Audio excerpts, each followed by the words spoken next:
Welcome, ladies and gentlemen, it's your boy Beaky, back with another day of video game morning news highlight.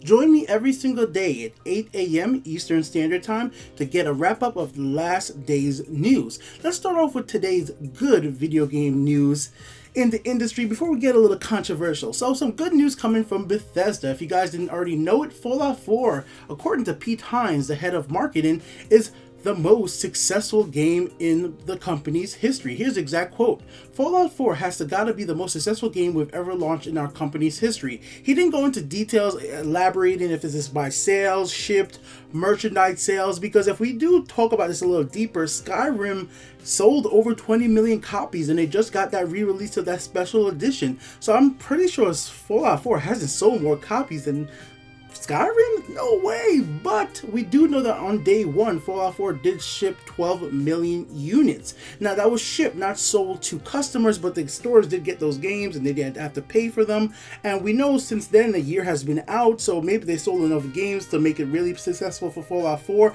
Plus all the merchandising around Fallout 4, like the Pit-Boy, the little bobbleheads. There's been so much Fallout 4 content me as a Fallout fan has actually picked up, so I'm sure it's helped generate a lot of money for the company, which also going into some other great Fallout news, which Fallout Shelter has finally come into Xbox One on consoles, and it's also available on the Windows 10 store. Why this is actually important, because some of you guys would already know I do a Fallout Shelter playthrough, and in my playthrough I play on PC and mobile anyways, but on the Windows 10 version you will have to be able to transfer your save automatically between the Windows 10 version and the Xbox One version. So if you're an Xbox gamer, this is good news for you. Now, with some of that happy news out of the way, let's get a little bit more controversial. Let's talk about some YouTuber gaming news. The UK Gambling Commission says NepentheZ case is one of the most serious it's ever investigated. If you guys remember the whole entire situation with CSGO lottery, well, there's the same exact thing happens in FIFA coins. A lot of people get those coins, they bet them online, and a lot of times when people used to promote this on YouTube, a lot of this stuff seems to be aimed at the younger audience. And the UK Gambling Commission has ruled in this specific case that, well, they're gonna have to pay up like almost $100,000 damn dollars. In fact, to be quoting the story exactly, right? Douglas must pay 91,000 euros, while the other guy has to pay 174 euros. Oh, God damn, that's a lot of money.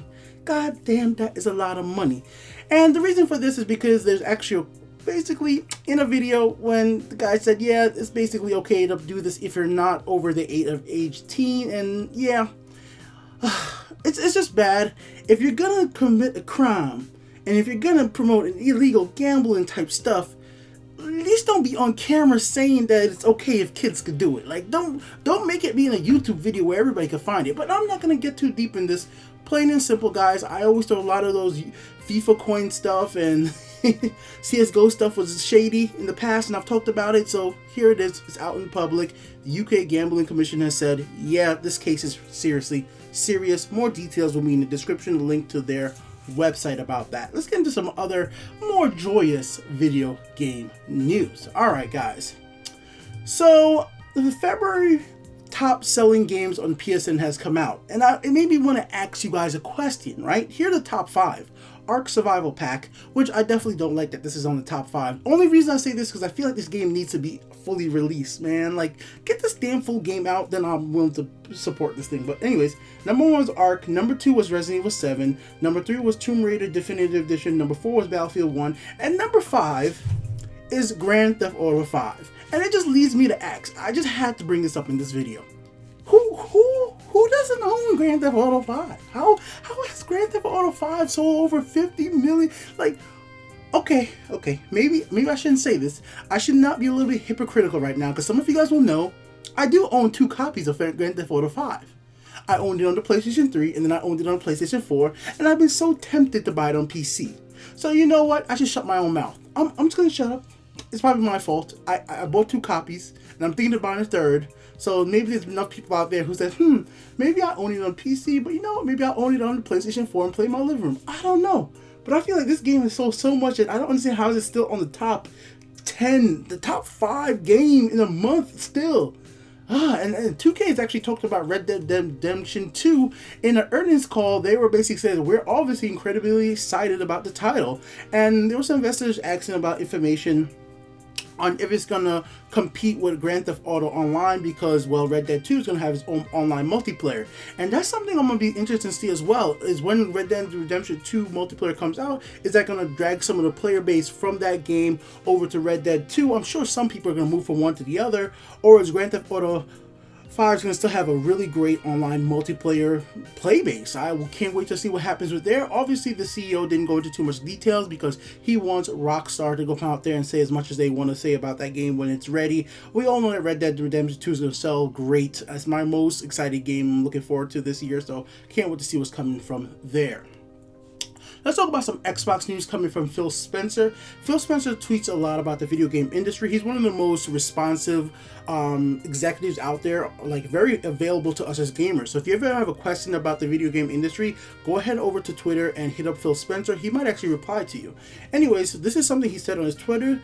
Xbox should have more first-party games than last year and great diversity. Well, with great diversity. So that's what he said. There's going to be more Xbox One exclusives coming in 2017. Now, I do have a little thing I want to just mention on this. I'm not trying to say the guy's lying, because I'm sure he's right. There's going to be plenty of exclusives for the Xbox One or the Xbox platform in 2017. But are these from Microsoft Studios, or are these from third-party studios making games exclusively for the platform? The reason I say this is because I want Microsoft Studios to start branching out from what they're comfortable with, from the the Forzas.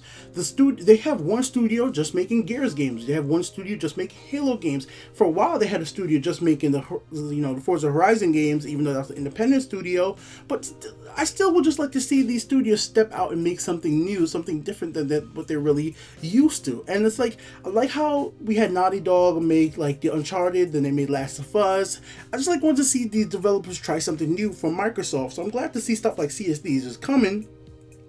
And we're going to see where that goes, but I'm hoping we have some real diversity. So I'm going to keep him on his word right here. I hope these exclusives are something amazing, something really cool. Then this cookie cutter racing game, first person shooter, third person action shooter from Microsoft. We got to wait and see, but I'm just going to say this right now. Sony's kind of kicking your ass right now with Gravity Rush and all the exclusives that have already come out this year so far. And some people might not think it's a big deal, but if you look at Resident Evil 7, with 10% of the people playing that game in VR, that is a lot, because like there's over a million. There's a million PlayStation VRs out there. 10% is 100. That's a lot. That's a lot more than I would have expected. So Microsoft, bring your A game, because the more competition in the market, the more all these publishers have to compete for our money as gamers. Price drop. Competition is good for us as gamers. This is not about the console war, Sony versus Microsoft. I'm just in general, the more they compete and fight with each other, the better it gets for us. That's what I want, because look at this month's PlayStation Plus free game. Like the big game we got for the PlayStation 4 was Little Big Planet 3, a game that I figured that they would have had to give away months ago, but they finally gave it away for free. And I think this is a response to all the great free games that Xbox has been giving away with Live over the last few months. Like Xbox free games with Live has been really good, and PlayStation Plus on PS4 has been pretty much trash. So Little Big Planet 3 coming out for free is great for anybody who has PlayStation Plus. It kind of sucks for me because I literally just bought Little Big Planet 3 during Christmas for the kids. So if I would have waited a month, I could have got it for free. Oh man. Anyways, guys, we can hear with the Untitled Game Show. Let me know what you guys think about these video game news stories in the comment section below. Links to the stories down in the description. And once again, I'll be back every single day at 8 a.m.